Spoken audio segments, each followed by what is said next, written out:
जय श्री राम। रामो तरस लाल साउ छाऊ, पथ श्रम ले सुकले सुनकाऊ। मन तह जह रघुबर भय देही, बिनु मन तन दुख सुख सुधि के। श्री राम जी के दर्शन की लालसा और उत्साह के कारण किसी को रास्ते की थकावट और कलेश जरा भी नहीं है। मन तो वहाँ है जहाँ श्री राम और जानकी जी हैं। बिना मन के शरीर के सुख दुख की सुध किसको हो। आवत जनक चले एही भांति, सहित समाज प्रेम मति माती। आए निकट देखी अनुरागे, सादर मिलन परस पर लागे। जनक जी इस प्रकार चले आ रहे हैं। समाज सहित उनकी बुद्धि प्रेम में मतवाली हो रही है। निकट आए देखकर सब प्रेम में भर गए और आदर पूर्वक आपस में मिलने लगे। लगे जनक मुनि जन पद बंदन, ऋषिन प्रणाम कीन रघुनंदन। भाइन सहित राम मिली राजही, चले लवाई समेत समाजही। जनक जी वशिष्ठ जी आदि अयोध्यावासी मुनियों के चरणों की वंदना करने लगे और श्री रामचंद्र जी ने सतानंद आदि जनकपुरवासी ऋषियों को प्रणाम किया। फिर भाइयों समेत श्री राम जी राजा जनक जी से मिलकर उन्हें समाज सहित अपने आश्रम को लेवा चले। आश्रम सागर शांत रस पूरन पावन पाथ, तेन मनऊ करुणा सरित लिए जाई रघुनाथ लखन सिया राम। जय जय राम। श्री राम जी का आश्रम शांत रस रूपी पवित्र जल से परिपूर्ण समुद्र है। जनक जी की सेना समाज मानो करुणा करुण रस की नदी है, जिसे श्री रघुनाथ जी उस आश्रम रूपी शांत रस के समुद्र में मिलाने के लिए जा रहे हैं।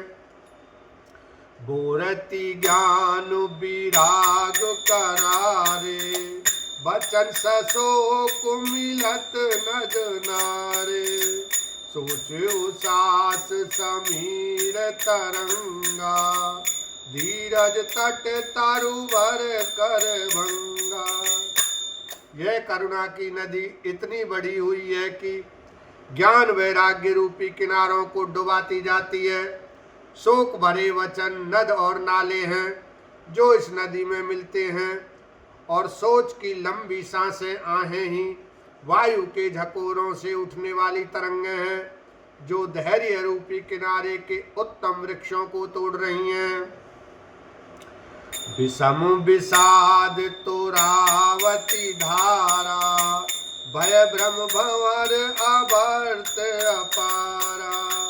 केवट बुध बेजा बड़ी नावा, सकई न खेई एक नहीं आवा। भयानक विषाद शोक ही उस नदी की तेज धारा है। भय और भ्रम मोह ही उसके असंख्य भंवर और चक्र हैं। विद्वान मल्लाह हैं, विद्या ही बड़ी नाव है, परंतु वे उसे खे नहीं सकते, उस विद्या का उपयोग नहीं कर सकते, किसी को उसकी अटकल ही नहीं आती।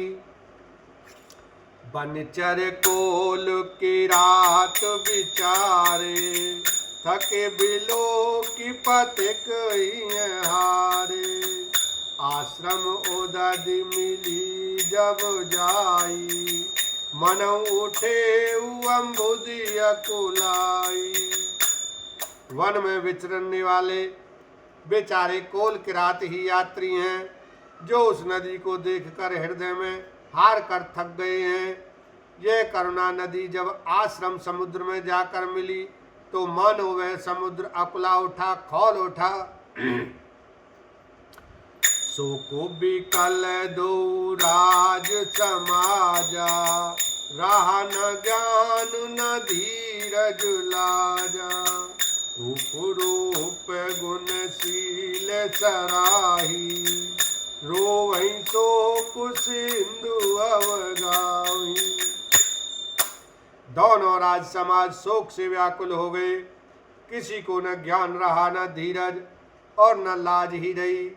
राजा दशरथ जी के रूप, गुण और शील की सराहना करते हुए सब रो रहे हैं और शोक समुद्र में डुबकी लगा रहे हैं।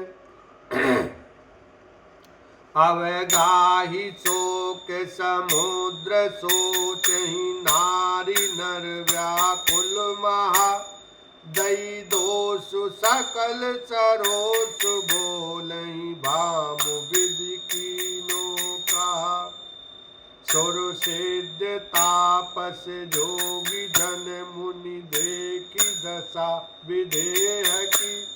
तुलसी न समरतु को, जो तर सकई सरित स्नेह की। शोक समुद्र में डुबकी लगाते हुए सभी स्त्री पुरुष महान व्याकुल होकर सोच चिंता कर रहे हैं। वे सब विधाता को दोष देते हुए क्रोध युक्त होकर कह रहे हैं कि प्रतिकूल विधाता ने यह क्या किया। तुलसीदास जी कहते हैं कि देवता, सिद्ध, तपस्वी, योगी और मुनि गणों में कोई भी समर्थ नहीं है जो उस समय विदेह जनक राज की दशा देखकर प्रेम की नदी को पार कर सके, प्रेम में मग्न हुए बिना रह सके। जह तह लोगन मुनि वरन, किए अमित उपदेश। कहेउ वशिष्ठ विदेह सन, धीरज धरिय नरेश। लखन सिया राम, जय जय राम। जहाँ तहाँ श्रेष्ठ मुनियों ने लोगों को अपरिमित उपदेश दिए और वशिष्ठ जी ने विदेह जनक जी से कहा, हे राजन, आप धैर्य धारण कीजिए। जासु ज्ञान रवि भवन चिनासा, वचन किरण मुनि कमल विकासा। तेकी मोह ममता नियराई, यह सिय राम स्नेह बढ़ाई। जिन राजा जनक का ज्ञान रूपी सूर्य भव आवागमन रूपी रात्रि का नाश कर देता है और जिनकी वचन रूपी किरणें मुनि रूपी कमलों को खिला देती हैं, आनंदित करती हैं, क्या मोह और ममता उनके निकट भी आ सकते हैं। यह तो श्री सीताराम जी के प्रेम की महिमा है, अर्थात राजा जनक की यह दशा श्री सीताराम जी के अलौकिक प्रेम के कारण हुई, लौकिक मोह ममता के कारण नहीं। जो लौकिक मोह ममता को पार कर चुके हैं उन पर भी श्री सीताराम जी का प्रेम अपना प्रभाव दिखाए बिना नहीं रहता। बोलो सियावर रामचंद्र की जय, उमापति महादेव की जय।